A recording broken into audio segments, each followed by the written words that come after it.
सभी को नमस्ते, वेलकम टू फिनोवा अकेडमी। आप सभी का हार्दिक स्वागत है आज के हमारे नए लेक्चर में। आज का लेक्चर जो है वो बहुत इंपॉर्टेंट रोल प्ले करने वाला है आपकी प्रेपरेशन में। तो आज जो है हमारी वीडियो में आपके लिए हम लेके आए हैं टॉप 15 एमसीक्यूज मोस्ट रिपीटेड। और ये एमसीक्यूज जो है वो हमने पुराने प्रीवियस पीवाईक्यूज को देख के अलग अलग जगह से जो है वो एनालाइज करके जो है आपके लिए लेके आए हैं। तो ये कहीं ना कहीं आपके लिए बहुत ही ज़्यादा इंपॉर्टेंट रोल प्ले करने वाले हैं आपकी प्रेपरेशन में। तो अगर आपको हमारी वीडियोस पसंद आ रही हैं, हमारा कंटेंट पसंद आ रहा है, तो आप हमारे चैनल को सब्सक्राइब करें। इसके अलावा हमने रिसर्च एप्टीट्यूड की भी सीरीज़ शुरू की है, जिसके 3 लेक्चर जो हैं वो कंप्लीट हो गए हैं। तो अगर आपको हमारी वीडियोस पसंद आ रही हैं, अगर आपके लिए हमारी वीडियोस ज़रा भी हेल्पफुल हो रही हैं, तो आप हमारे चैनल को सब्सक्राइब करें फिनोवा अकेडमी को, और हमारी वीडियो को लाइक करें, शेयर करें। जो भी प्रिपरेशन कर रहा है यूजीसी नेट, एचपीपीएससी सेट या असिस्टेंट प्रोफेसर के एग्ज़ाम के लिए। तो ये एमसीक्यू सीरीज़ है, तो आप वीडियो पॉज़ कर लें, उसके बाद पहले आंसर दें और उसके बाद आप आंसर देखें। और अगर आपको क्लैरिटी नहीं है टॉपिक की, तो उस क्लैरिटी को समझें और कोशिश करें कि क्लैरिटी लें क्वेश्चंस की, क्योंकि एग्ज़ाम में आपको ऐसे ही क्वेश्चंस देखने को मिलेंगे। तो हमारा जो क्वेश्चन नंबर 1 है, what is the primary aim of teaching? तो ऑप्शन ए है आपके पास पासिंग एग्जाम्स, बी है नॉलेज ट्रांसफर, सी है बिहेवियर चेंज और डी है सर्टिफिकेशन। तो आप वीडियो पॉज़ कर लें, मैं डायरेक्ट आंसर पे जाता हूँ। तो अगर प्राइमरी एम की बात करूँ टीचिंग की, तो वो है आपका बिहेवियर चेंज। बाकी ये सारे भी एम ही है टीचिंग के, लेकिन ये प्राइमरी एम में नहीं आते हैं, ये आपके सेकेंडरी एम में आते हैं। मेनली जो एम होता है टीचिंग का, वो होता है कि आपने ओवरऑल बिहेवियर में चेंज लेके आना है स्टूडेंट्स के। तो फर्स्ट का आंसर हो जाएगा क्वेश्चन का आपका ऑप्शन नंबर सी। अगर मैं सेकंड क्वेश्चन की बात करूँ, who proposed Bloom's taxonomy? Bloom's की टेक्सोनॉमी आपने टीचिंग एप्टीट्यूड में देखी होगी। अलग अलग ऑथर्स हैं, अलग अलग अलग अलग लोग हैं जिन्होंने मॉडल्स दिए हैं अलग अलग टीचिंग के, कि बच्चा कैसे कैसे सीखता है टीचिंग में, उसका कैसा कैसा मतलब उस हायर से मतलब लो से लेके हायर तक कैसे जाता है, किस किस लेवल से गुजरते हुए। तो वैसे करके जो है आपको अलग अलग लोगों ने अलग अलग मॉडल्स दिए हुए हैं, उसी में ही है एक ब्लूम्स टेक्सोनॉमी। तो वो किसने दी है, आपसे ये पूछा गया है। प्याजे ने दी है, या ब्लूम ने दी है, या स्किनर ने दी है, या वाइगोट्स्की ने दी है? तो जो आपकी ब्लूम्स टेक्सोनॉमी है वो दी है आपकी ऑप्शन नंबर बी, ब्लूम ने दी है, क्योंकि इसका सामने नाम लिखा हुआ ब्लूम्स टेक्सोनॉमी, तो इसलिए ब्लूम ने ही दी है आपकी ब्लूम्स टेक्सोनॉमी। अगर मैं क्वेश्चन नंबर 3 की बात करूँ, which is not a type of research? इसमें से कौन सा टाइप नहीं है रिसर्च का? अगर आपने हमारे प्रीवियस लेक्चर्स देखे हैं रिसर्च एप्टीट्यूड के, तो आप इजीली इस क्वेश्चन को सोल्व कर पाएंगे। फर्स्ट है फंडामेंटल, दूसरा है बी अप्लाइड रिसर्च, तीसरा है एक्शन रिसर्च, और डी है आपका इमोशनल रिसर्च। तो अगर मैं आंसर की बात करूँ, तो फंडामेंटल रिसर्च भी मतलब पार्ट है रिसर्च का, अप्लाइड रिसर्च भी, एक्शन रिसर्च भी। अगर इमोशनल रिसर्च जैसा कुछ नहीं होता, तो emotional research is not a type of research. तो ऑप्शन नंबर डी जो है वो इसका सही आंसर हो जाएगा। आप वीडियो पॉज करके पहले आंसर दे लें, फिर उसके बाद ये आंसर देखें। Question number 4, ICT stands for. ये बहुत ही बार पूछा गया है, बहुत रिपीटेड क्वेश्चन है। आईसीटी जो है इसका, तो सिंपल मैं आंसर बता देता हूँ आपको। ऑप्शन नंबर ए, इन्फॉर्मेशन कम्युनिकेशन टेक्नोलॉजी। अगर आपने हमारी प्रीवियस वीडियोस दी हैं, तो उसमें भी रिपीट किया है हमने ये क्वेश्चन। इसके बाद मैं पूछूँ आपके question number 5, what is the barrier to communication? Communication का बैरियर क्या है? फीडबैक है, नॉइस है, चैनल है, मैसेज है?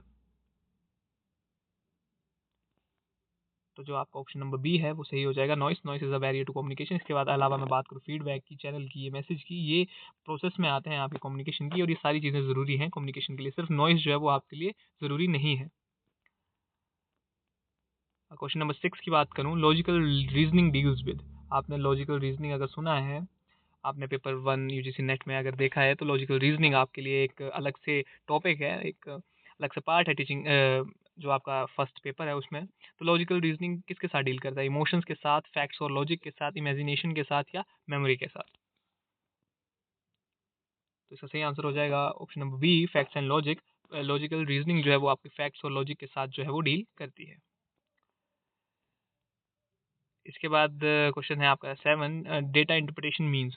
डेटा इंटरप्रिटेशन जो सुना है आपने, रिसर्च में हम डेटा इंटरप्रिटेशन करते हैं डेटा कलेक्शन के बाद, उसका मतलब क्या है? डाटा कलेक्शन, डाटा एनालिसिस, या डाटा स्टोरेज, या डाटा डिलीशन डिलीटिशन?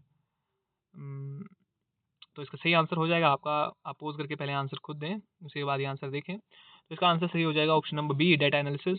डेटा इंटरप्रिटेशन जो है वो रिलेट करता है आपका, वो एनालिसिस से डिनोट करता है, क्योंकि आप डाटा कलेक्ट करने के बाद डाटा एनालिसिस करते हैं, तो उसको डाटा इंटरप्रिटेशन बोलते हैं। इसके बाद अगर मैं क्वेश्चन नंबर 8 की बात करूँ, गुड रिसर्चर मस्ट बी। एक अच्छे रिसर्चर में क्या होना चाहिए? वो बायस्ड होना चाहिए, ऑनेस्ट होना चाहिए, लेजी होना चाहिए, या रिजिड होना चाहिए?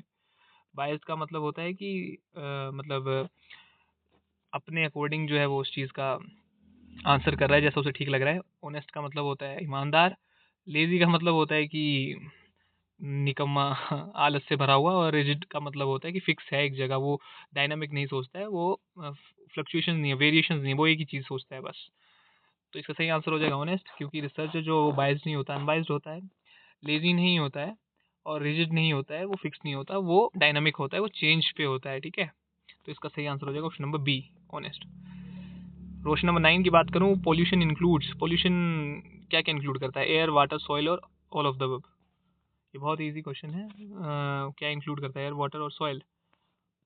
तो पोल्यूशन जो है वो एयर पोल्यूशन भी होता है, वाटर पोल्यूशन भी होता है, सॉइल पोल्यूशन भी होता है। ये सारी चीज़ें जो है वो इंक्लूड करता है पोल्यूशन। तो ऑप्शन नंबर डी इसका सही हो जाएगा। क्वेश्चन नंबर 10 की बात करूं, इंक्लूसिव एजुकेशन। इंक्लूसिव एजुकेशन के बारे में सुना है आपने, तो आप इस चीज़ का आंसर दे पाएंगे। Inclusive education means only toppers, equal opportunity, private learning, या डी एग्जाम्स। तो जो आपका इंक्लूसिव एजुकेशन है वो रिलेट है आपका इक्वल अपॉर्चुनिटी के साथ। तो ऑप्शन नंबर बी जो है वो करेक्ट हो जाएगा। इसके बाद अगर मैं क्वेश्चन नंबर 11 की बात करूं, teaching ads help in. Teaching के जो एड्स हैं, एड्स होते हैं जो टीचिंग के इंस्ट्रूमेंट्स बोल सकते हैं, या टीचिंग के जो भी टूल्स हैं उसको बोलते हैं आप, कि वो किस में हेल्प करते हैं? कंफ्यूजन, क्लैरिटी, डिले या नॉइस। तो मैं किस में हेल्प करते हैं टीचिंग एड्स? टीचिंग के जो टूल्स हैं हमारे, वो किस में मदद करते हैं? कंफ्यूजन क्रिएट करने में, क्लैरिटी देने में, या डिले करने में, या नॉइस करने में? तो सही आंसर हो जाएगा ऑप्शन नंबर बी, क्लैरिटी। ये क्लैरिटी के लिए यूज़ होते हैं। आप प्रोजेक्टर यूज़ कर रहे हैं, आप स्क्रीन यूज़ कर रहे हैं, आप मार्कर यूज़ कर रहे हैं, तो वो सारी चीज़ें जो है वो हेल्पफुल बनाती हैं, आपकी क्लैरिटी हो जाए आपको चीज़ों के बारे में। तो टीचिंग में ये सारी चीज़ें जो है वो यूज़ हो रही हैं, तो टीचिंग एड्स का मतलब ये है टीचिंग, ये टूल्स हैं। Question number 12, hypothesis. हाइपोथेसिस क्या है? कंक्लूजन है, अजम्पशन है, फैक्ट है, प्रूफ है? तो जो आपका हाइपोथेसिस है वो है आपकी एक अजम्पशन। तो हाइपोथेसिस जो है वो आपकी अजम्पशन, तो ऑप्शन नंबर बी जो है वो आपका करेक्ट हो जाएगा। इसके बाद अगर मैं क्वेश्चन नंबर 13 की बात करूँ, कम्युनिकेशन रिक्वायर्स। कम्युनिकेशन जब आप करते हैं तो क्या क्या आपकी रिक्वायरमेंट होती है? अगर आपने हमारे कम्युनिकेशन का प्रीवियस लेक्चर देखा है तो आपको ध्यान में होगा, जिसमें बेसिक टू एडवांस हमने बताया हुआ है। बाकी मैं बता देता हूँ, communication requires sender, receiver, message, all of the above. तो आपको इसका आंसर सही हो जाएगा D, all of the above. आपको तीनों चीज़ों की ज़रूरत होती है कम्युनिकेशन में। इसके बाद जो है मैं क्वेश्चन नंबर 14 की बात करूँ, higher education govern by. Higher education जो है वो किसके द्वारा गवर्न की जाती है? UGC, RBI, UPSC, SSC? तो ऑप्शन नंबर ए जो है वो आपका करेक्ट हो जाएगा, यूजीसी। हायर एजुकेशन जो है वो यूजीसी के द्वारा गवर्न की जाती है। और इसके अलावा मैं आपको बता दूं कि आप क्या बोलते हैं, गवर्नमेंट ने सोचा हुआ है कि आपके लिए यूजीसी को चेंज करके एचईजीसी जो है हम बनाने जा रहे हैं, मतलब अकॉर्डिंग टू नैप। तो हायर एजुकेशन ग्रांट्स कमीशन करके वो है, अब यूजीसी की जगह लेने वाला है। अभी हुआ नहीं है, लेकिन आने वाले टाइम में ऐसा हो सकता है एचईजीसी। और हमारा आज का लास्ट क्वेश्चन है, टीचिंग इज। टीचिंग जो है वो है स्टैटिक है, डायनामिक है, पैसिव है, फिक्स्ड है? स्टैटिक का मतलब होता है फिक्स्ड। पैसिव का मतलब होता है, मतलब ये समझ लीजिए कि इग्नोरेंस टाइप, जिसमें ज़्यादा ध्यान नहीं देते चीज़ों को। और फिक्स्ड का मतलब एक ही स्थिर है। या डायनामिक का मतलब चेंज होता रहता है। तो टीचिंग जो है वो कॉन्टिन्यूस चेंज की बात करती है। आप चेंज मतलब डायनामिक है, मतलब फ्लेक्सिबल है, फिक्स्ड नहीं है। तो इसका ऑप्शन नंबर बी जो है वो करेक्ट हो जाएगा। तो आई होप सो आपको हमारी आज की वीडियो जो है वो पसंद आई होगी। अगर हमारे 15 क्वेश्चंस ये आपको पसंद आ रहे हैं, मोस्ट रिपीटेड क्वेश्चंस और कम टाइम में, तो हमने सोचा है कि आपके लिए ऐसी सीरीज़ ले आएँगे, और उसके अलावा मैराथन ले आएँगे कि ज़्यादा से ज़्यादा क्वेश्चन जो है वो रिपीट हो जाएँ, जितने भी ज़्यादा क्वेश्चंस हो सकें। और वो क्वेश्चन जो है वो हेल्पफुल होंगे आपकी प्रिपरेशन के लिए। तो अगर आपको हमारे लेक्चर पसंद आते हैं तो आप हमारे चैनल को सब्सक्राइब करें। इसके अलावा हमारी वीडियो को शेयर करें, जो भी यूजीसी नेट, एचपीपीएससी सेट या और किसी अन्य स्टेट के सेट की प्रिपरेशन कर रहा है, और इसके अलावा जो भी असिस्टेंट प्रोफेसर की एग्ज़ाम की तैयारी कर रहा है, वो उसको भी आप ये वीडियो शेयर करें। और थैंक यू, और मिलते हैं जल्दी हमारी नेक्स्ट वीडियो में।